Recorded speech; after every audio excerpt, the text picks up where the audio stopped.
नमस्कार, मैं अंजलि गुप्ता। आप देख रहे हैं नेशन लाइव। नेशन लाइव की ड्राइव नो योर स्कूल में आज हम आप पहुंचे हैं Shanti Gyan Niketan senior secondary public school में। आइए बात करते हैं यहाँ के चेयरमैन राज खुराना जी से और जानते हैं उनके स्कूल के बारे में।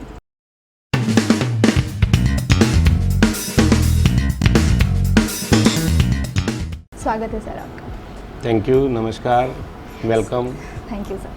सर, मेरा सबसे पहला सवाल आपसे ये रहेगा कि इस स्कूल की स्थापना कब हुई थी और इसके पीछे का उद्देश्य क्या था? इस विद्यालय की जो स्थापना हुई है वो 15 अगस्त इंडिपेंडेंस डे, हमारा आज़ादी के पर्व पे 1989 वाले दिन हुई। और इससे पहले 1988 में एक छोटा सा विद्यालय नर्सरी केजी के बच्चों के लिए हमने खोला था रमेश नगर, जहाँ आजकल मेट्रो स्टेशन है, वहाँ पर हमने खोला था। 1 साल पहले वो हमने विद्यालय खोला था, छोटा सा नर्सरी स्कूल। और उसके बाद इस क्षेत्र में हमारे पास पुरानी ज़मीन पड़ी हुई थी, हमारे पिताजी ने लेके रखी हुई थी। फिर ये विचार आया कि हमें इसी लाइन को आगे बढ़ाते हुए गांव के बच्चों के लिए, तब मैम ये जो एरिया है आज तो ये डेवलप हो चुका है, काफ़ी डेवलप है, अभी और भी होना है। उस वक्त ये बहुत ही रिमोट एरिया था, दिल्ली से बड़ी दूर। यहाँ के लोगों से जब हम बात करते थे तो वो ये बताते थे हमारे पिताजी दिल्ली गए हुए हैं। मतलब जब हम उनसे पूछते थे कि वो ये बोलते थे कि दिल्ली गए हुए हैं, मतलब इसको दिल्ली का पार्ट भी नहीं मानते थे।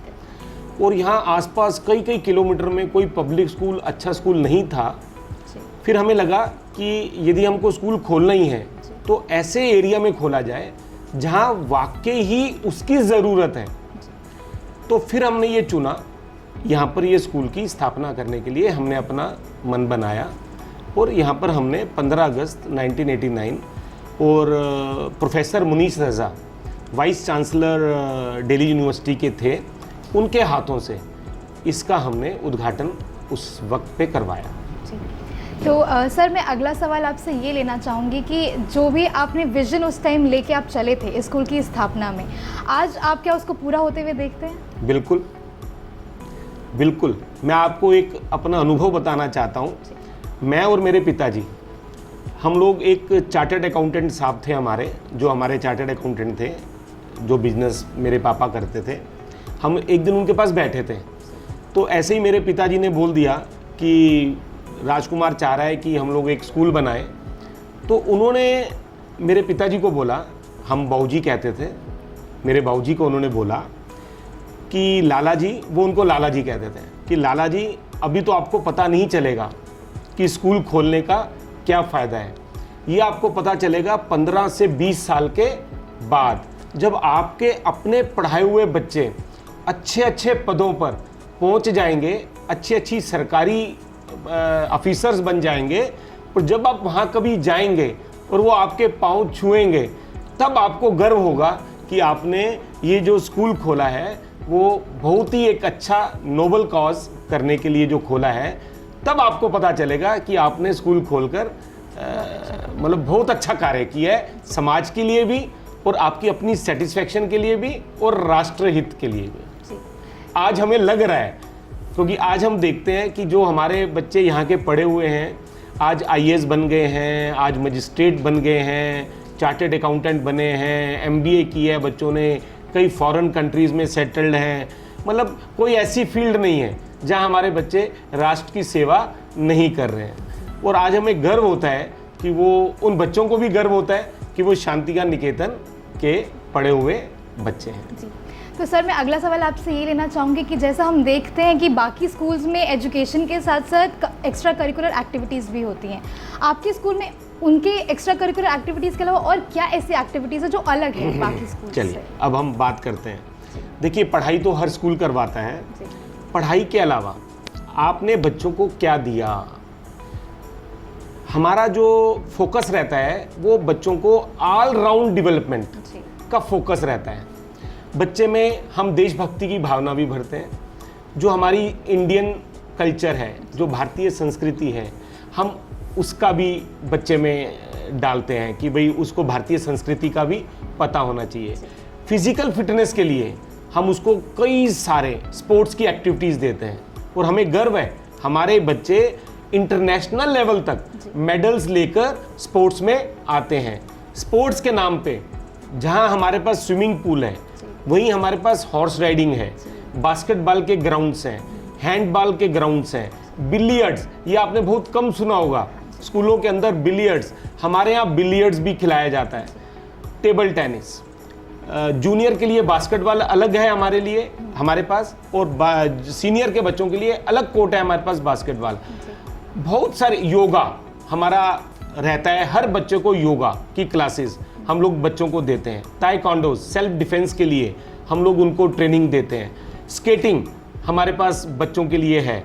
और मैं आपको बताऊं, हर एक्टिविटी के लिए हमारे पास अलग अलग कोचेज हैं, अलग अलग कोर्ट्स हैं जहां लेकिन हाँ, हम हर बच्चे को हर एक्टिविटी नहीं दे सकते हैं। उस बच्चे को एक या दो एक्टिविटी चूज करनी पड़ती हैं जिसके अंदर वो मास्टरी कर सकता है और उसका हमें फायदा भी मिल रहा है और बच्चे बहुत अच्छे लेवल पे, नेशनल इंटरनेशनल लेवल पे जाके मेडल्स भी ले रहे हैं। ये हमारी एक अचीवमेंट है। और मतलब बच्चों को माँ बाप की सेवा करनी है, माँ बाप के पाँव छूने हैं, गुरुओं के पाँव छूने हैं, उनका आशीर्वाद लेना है। यहाँ तक भी हम उन बच्चों को जो है कोचिंग देते हैं, पढ़ाते हैं उनको टाइम टू टाइम, हेल्थ के बारे में, कैसे फिटनेस के बारे में। हेल्थ एंड हाइजीन वीक होता है हमारे यहाँ, जिसमें बताया जाता है कि आपको अपनी अच्छी हेल्थ रखने के लिए क्या क्या करना है और क्या क्या आपको नहीं करना है। ऐसे सारे प्रोग्राम हम लोग अपने स्कूल में टाइम टू टाइम करवाते रहते हैं, जिससे कि बच्चों का जो है ऑल राउंड डेवलपमेंट हो सके। सर, मैं अगला सवाल आपसे टेक्नोलॉजी के ऊपर लेना चाहूँगी, क्योंकि अब हम देख रहे हैं कि ये जनरेशन जो है या आने वाला जनरेशन जो है वो टेक्नोलॉजी के ऊपर पूरी तरीके से निर्भर है। तो क्या आपका स्कूल वो सारी जो टेक्नोलॉजी की रिक्वायरमेंट्स है उसे पूरा कर पाता है? मुझे तो लगता है कि हम बहुत अच्छे से टेक्नोलॉजी का सहारा लेके और बच्चों को जो है वो टेक्नोलॉजी के माध्यम से हम लोग पढ़ा पाते हैं। देखिए, कोरोना काल हुआ तो हमारे जो टीचर्स थे, जो हमारी मैनेजमेंट थी, हम लोग थे, हम प्रैक्टिस में नहीं थे, ऑनलाइन क्लासेस में। बहुत ही जल्द मैं अपने सारे टीचर्स को कम्प्लीमेंट्स देना चाहता हूँ, थैंक्स करना चाहता हूँ। बहुत ही कम समय में जो मेरे आईटी के एक्सपर्ट्स हैं, जो मेरे टीचर्स हैं, उन्होंने बहुत ही जल्दी ये मोर्चा संभाला और विद इन ए वीक हमारे सब टीचरों को उन्होंने ट्रेंड कर दिया और हम लोगों ने ऑनलाइन क्लासेस शुरू कर दी। और एक हफ्ता में लगभग लगा सब टीचरों को ट्रेंड करने में, क्लासेस करवाने में, और बहुत अच्छे से हम लोग कर पाते हैं। और जहाँ तक कंप्यूटर क्लासेस की बात है या बाकी चीज़ें हैं, वो हमारे यहाँ रेगुलर कोचिंग चलती है। तो ये थे हमारे साथ राजकुमार Khurana ji, Shanti Gyan Niketan senior secondary school के चेयरमैन। तो अब हमारे साथ जुड़ गई हैं Shanti Gyan Niketan senior secondary public school की vice principal Mrs Shubha Nair. आइए इनसे एजुकेशन के ऊपर कुछ बात करते हैं। Welcome ma'am. Thank you ma'am, my first question would be, how has your journey been as a vice principal of the school? Actually, I joined this school, Shanti Gyan Niketan, in the year 1999 and as PGT Physics. And after around 10 years of experience, maybe because the management has been impressed with my work and they have given me the promotion as academic supervisor. And 5 years I worked as academic supervisor, and then after the retirement of our vice principal, Mr. Dr. Agarwal, and I have got promoted as vice principal.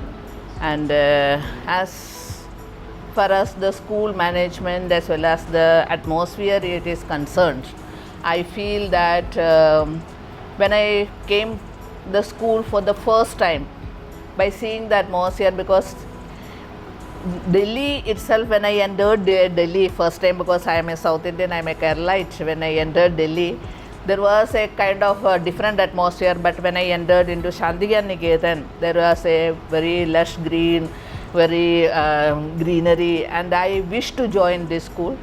Thank God, because I cleared my interview and I have got selection. And after that, my journey for the last 23 years, I am working here as 3 types of jobs I have handled.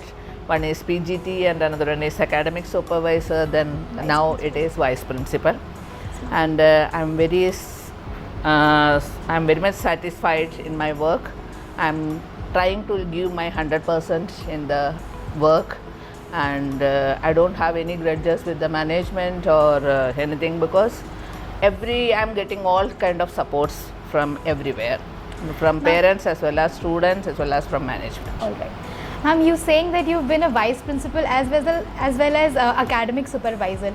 Ma'am, how do you find any changes in education from past 23 years? Because of course it's a very big year gap that you've been here. What changes do you see in education?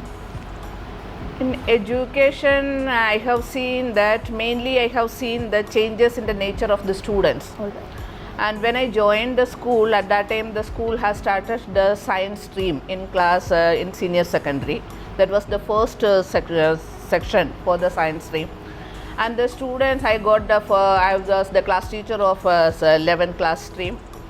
And the students, those who have passed out in that year, and there are so many students, those who are the doctors, engineers, still now also they are having that regard what the teachers have given. They know the value of the teachers.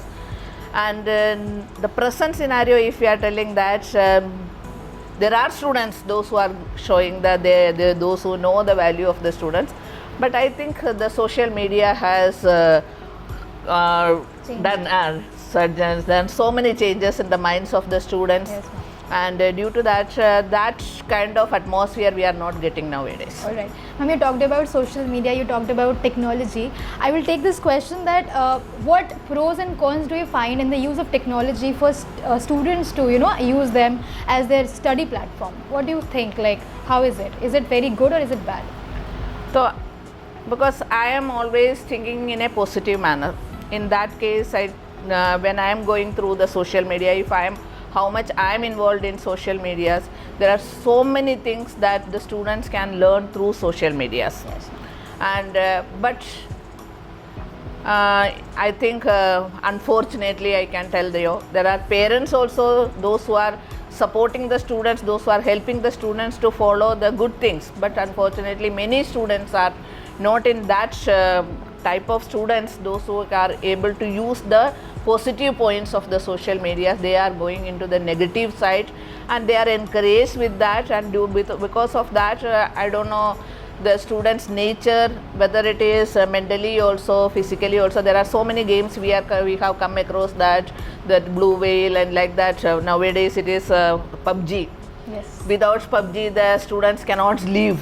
So this is the parents, they used to come when they are coming with the PTM, they used to start, they are crying in front of us. Right. And we are unable to stop the students that they should not play PUBG. Yes. Because they are addicted to that. It's very difficult. So, ma'am, you're talking about the problems with the students. I will just take this last question. Now that technology is affecting them, and not only technology, but yes, students are being very weak in education since this technology is there. Being a vice principal, how do you, help them solving these problems? How do you think that it's easy for you to deal with their problems? Ma'am, I feel that dealing the students, it is not only the duty of the school as well as the teachers. It is a combined effort of the students, teachers as well as parents. Yes. Because whenever any student is coming, many a times I used to correct the parents, that parents used to tell that at maximum time the students are with you. Yes, ma'am. But I used to correct that because I usually looking after the senior classes. In one senior classes, the teacher may get maximum 40 minutes. Yes. One teacher may get maximum 40 minutes or maximum 1.5 hours for a student. Yes, But for the parents, if they are considering that when they are having more time, and each and every corner of life, the parents always should have an eye on the students. Because even though our wards are grown up, if I am talking about my wards, even though they are started doing their job, but when they are sitting in front of the computer or laptop, it is my conscience do not allow that one, I will make them free. Even though they are attending some conference, even though they are doing some video calling for office purpose, but I used to peep on there through the window that what actually they are doing.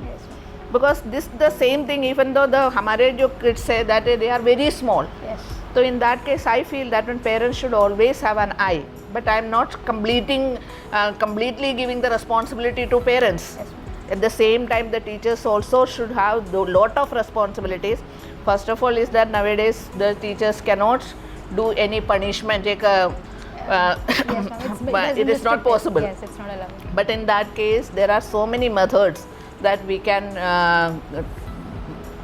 correct the students by in a different manner.